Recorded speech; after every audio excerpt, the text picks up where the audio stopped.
Jokowi mewujudkan itu. Infrastruktur yang hebat, IKN yang tidak hanya memindahkan tempat dan ibu kota, tapi membuka mindset, merubah mindset untuk menjadi negara maju. Menangkan PDI Perjuangan dan calon presiden PDI Perjuangan Ganjar Pranowo. 2024 kalau Bapak salah pilih, begini nih, disuruh ngurus hutan malah menghabisi hutan, disuruh ngurus laut malah jadi bajak laut.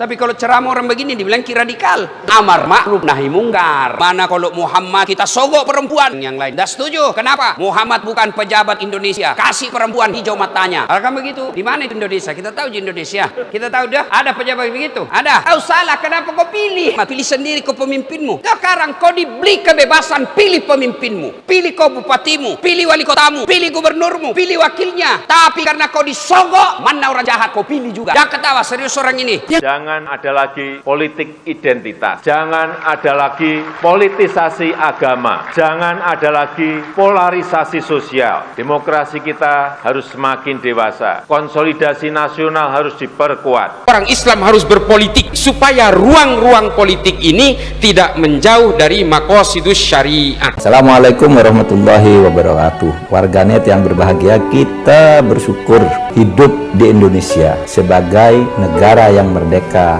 sebagai tanah air kita. Mari cintai tanah air kita ini agar kita bisa melaksanakan perintah Allah dengan sebaik-baiknya. Orang harus paham ini.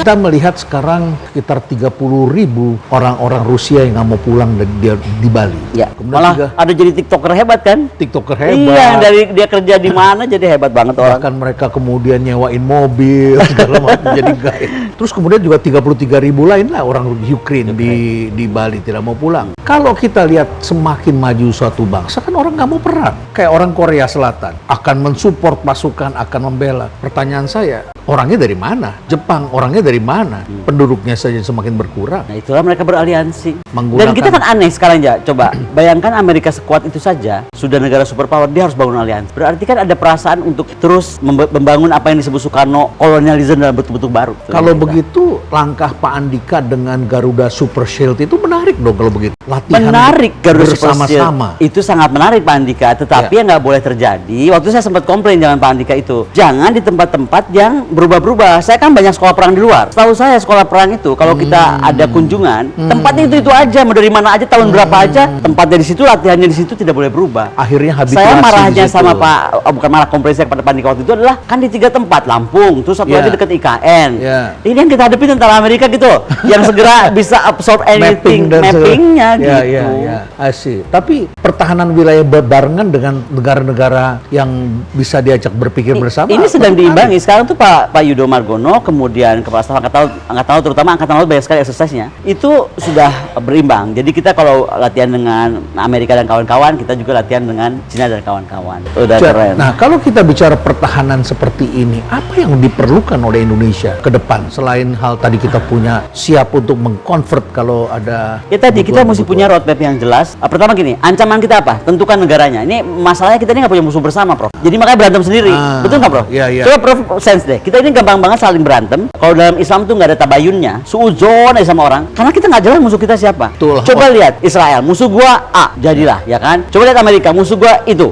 Kita tetapkan aja musuh kita siapa. Dari situ baru kita bikin roadmapnya. Jadi kita bisa hitung, oh kalau itu musuh gua mesti deploy pasukan ke sana. Itu akan mendorong apa yang Presiden Jokowi bilang, industri pertahanan itu atau budget defense itu investasi. nanti negara tetangga ada yang takut seperti dulu kita agresi ke Malaysia dan sebagainya. Kalau takut tuh satu hal, tapi yang pasti kita harus disegani. Pilih mana? Kita disegani atau kita diinjek-injek kepala kita ini?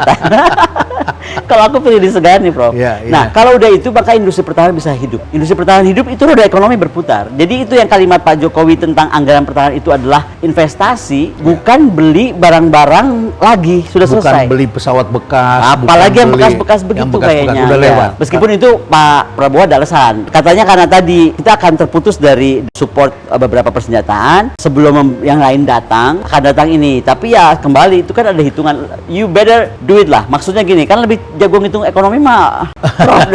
Saya pernah membaca beberapa perhitungan, antara lain adalah dari teman-teman yang bekerja di pabrik-pabrik senjata. Mereka bilang senjata ini kalau dibuang ada cost-nya, sama seperti medical device itu ada cost-nya. Itu yang pertama. Yang kedua, kalau pesawat-pesawat tua itu yang sekarang negara itu pengen kasih ke kita, itu masalahnya adalah spare part-nya sudah tidak dibuat lagi, sehingga mencarinya juga tidak mudah. Itu adanya di black market. Ya. What do you think? Ya makanya, tapi tadi ada argumentasi yang diberikan oleh Pak Prabowo adalah karena mengisi kekosongan sebelum Rafael datang. Dan kalau dibilang mahal, karena dulu zaman Pak Yono Sudarsono pernah mau dihibahkan malah kan. Mau dihibahkan. Nah tapi Sekarang kita harus beli. ya, tetapi masalahnya gini, beda Kemhan dulu sebelum Prabowo dan Kemhan setelah Prabowo. Saya kan aktif di Kemhan, cuman di era Prabowo saya nggak pernah aktif di Kemhan. Kenapa? Karena buat dia itu semua rahasia. Contoh, mungkin saja dia nyiapkan alat peralatan senjata yang mahal. Kita kan nggak tahu. Jadi mungkin saja harga pesawatnya sama. Tapi kalau alat peralatan perangnya keren dan kita nggak bisa tahu, nah itu saya nggak bisa ekspor. Itu tugas negara mengekspor dan tugas Komisi 1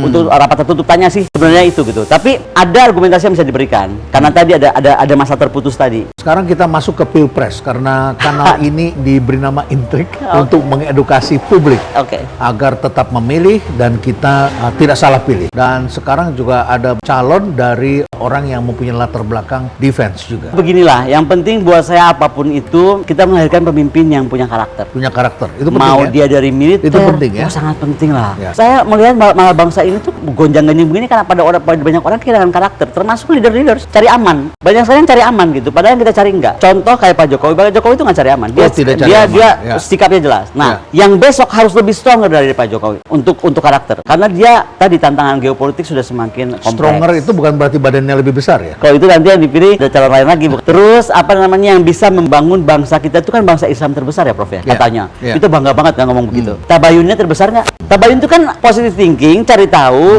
eksplorasi, cek recek gitu loh Tidak istilahnya. asal nuduh. Tidak asal nuduh, tidak asal langsung bicarakan di persekusi belakang, gitu. ya. Tidak main keroyokan. Tidak main keroyokan dan tidak main licik ya, tidak main Kalau belak. beraninya kita rame-rame, kita kerahkan massa, kita ancam. Itu nggak benar, itu nggak benar. Kalau itu rakyat harus jauh-jauh deh kayak gitu, jauhkan pemimpin dari kayak gitu. Kita kembali sedikit lagi, karakter. Apa yang dimaksud dengan karakter? Katanya gini loh, strategis di antara dua samudra, di antara dua benua. When you come to think about that, abad peradaban sekarang tuh abad kita, dan dua samudra, dua benua kita itu kita menjadi nexus di dunia, betul nggak? Ingat perjanjian Saragossa, dunia dibagi dua secara vertikal oleh Spanyol dan Portugis. Kiri punya gua, kanan punya lu, kan gitu. Terus setelah Saragossa selesai, masuklah the global north, global south. Wah, sekarang abad Indonesia, kita crossing nexus kita. Jadi kita bagi empat nih, kalau aku nih sistem pertahanannya. Yang Indonesia Timur, Indonesia Utara, kita kerja sama ya sama Amerika, bangun industri pertahanan sama Amerika, exercise sama Amerika dan kawan-kawan ya. Pokoknya Amerika Gang, coalition of the willing. Manfaatkan sebesar-besarnya. semuanya. Sok mau apa? Ya kan? Lawan bule dengan pakai bule. Nah, tapi di Indonesia bagian barat dan Indonesia bagian selatan, karena Indian Ocean kan itu, ya sama Cina, sama Rusia, sama Pakistan, India. sama Iran. India ada nggak sebutkan? Nah, India sekarang masih confused. Di Dia tengah-tengah satu hal ada confused. di kuat, tapi udah mulai lirik-lirik sama Cina. Ya. Jadi kita nunggu kepastian juga India seperti apa. Tapi he is playing very smart. Maksud saya harus lahir perjanjian Nusantara. Mulai hari ini abad dunia dipegang Indonesia. Sana gitu kan keren. Pemikiran besar. Itu karakter.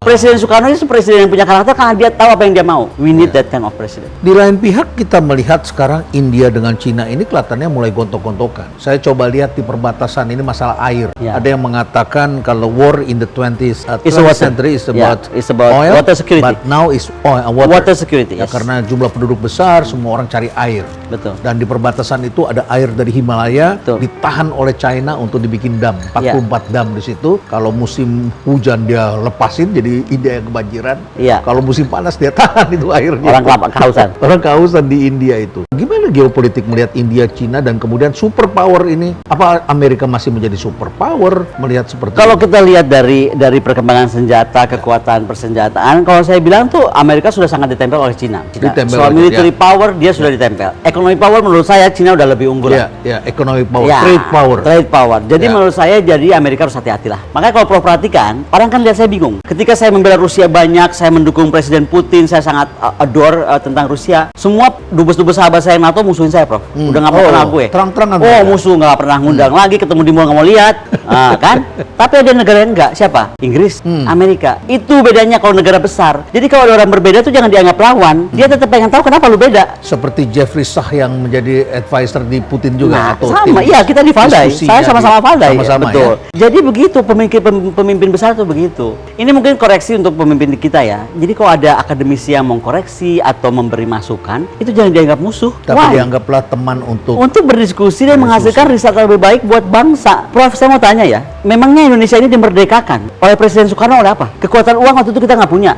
Kekuatan militer waktu itu belum ada. Iya. Kekuatan pikiran. dan luar biasa Soekarno saat Dan itu. itulah saya bilang pemimpin berkarakter. Dan punya bersama-sama kekuatan pikiran. dengan tokoh-tokoh elit Iya, Nehru pemikir pada semuanya, zaman itu ya. betul. Ya. Dengan tokoh elit kita pemikir, ada Hatta, ada Muhammad Yamin, ada Tan Malaka kan. Baik, jadi kita sudah lihat seperti itu dan ke depan ini ada tantangan bagi calon pemimpin gitu. Kemudian hari it's not only about beli senjata, No. tetapi ini adalah buat pemikiran, Pemikiran, keberdikarian, dan keberdikarian. dan sikap yang jelas. Dan tentu saja kita harus memanggil Panji Gumilang ke sini. Melahirkan Panji Gumilang baru kalau perlu. Ya. Panji Gumilang ini menurut saya, saya akan dengan senang hati, kayaknya Prof mesti ngundang beliau. Pemikiran ekonomi biru beliau, dan ekonomi hijau, dan ekonomi coklat beliau. Prof, saya ke perkebunan daratnya Prof, 200-an hektar. Perkebunan daratnya Dia Panji punya Gumilang. perkebunan darat dan pakai jualan, udah kecanggih banget. Peternakannya ayamnya udah mati pakai listrik, udah nggak ada dipotong-potong. Jadi it's very keren lah gitu. Nah, undang. Jadi sama Coba angkat seperti bagaimana semua pesantren pesisir, gereja di pesisir, kelenteng atau apapun ikut Panji Gumilang. Cara dia dan membangun. pandangannya dia sangat toleran. Sangat Sangat toleran. toleran. Sangat toleran. Yang dibutuhkan Indonesia kan itu, bukan saling menghujat dan menyalahkan. Dan ini juga Prof akan membantu orang melihat dari beragam sisi.